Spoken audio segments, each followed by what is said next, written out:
En Espagne et au Portugal, ce sont les flammes qui inquiètent. Les incendies sont toujours à la une de l'actualité dans ces deux pays. L'Espagne d'abord, en alerte canicule depuis 13 jours, voit les flammes progresser dans plusieurs régions du pays. On y a enregistré d'ailleurs le décès d'une troisième personne qui a péri dans les flammes. 30 personnes, il faut le préciser aussi, ont été arrêtées. Elles sont soupçonnées d'être à l'origine de ces feux. Au Portugal, on déplore le décès d'une personne hier. 4000 pompiers sont déployés dans l'Est et dans le Nord. Mais le gouvernement appelle aujourd'hui l'Europe à l'aide. Marie-Claire Hide.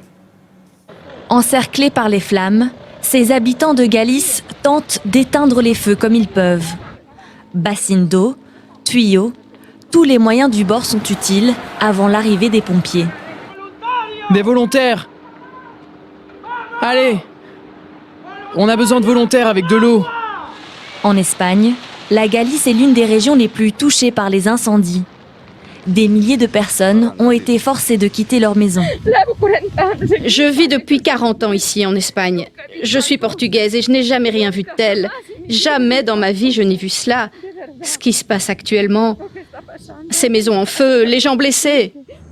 À la demande de l'Espagne, 2 Canadair français ont été déployés pour prêter main forte. À terre, les pompiers, occupés sur tous les fronts, continuent de s'acharner. Il n'y a aucun moyen pour éteindre les feux. Il y a tellement d'incendies, tellement de problèmes.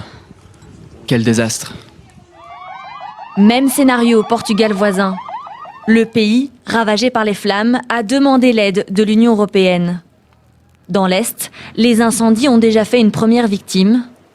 À seulement 36 ans, l'ancien maire d'un village est décédé en aidant les pompiers. Ce week-end, la péninsule ibérique reste en alerte maximale. Des vents secs et des chaleurs élevées pourraient continuer d'attiser les flammes.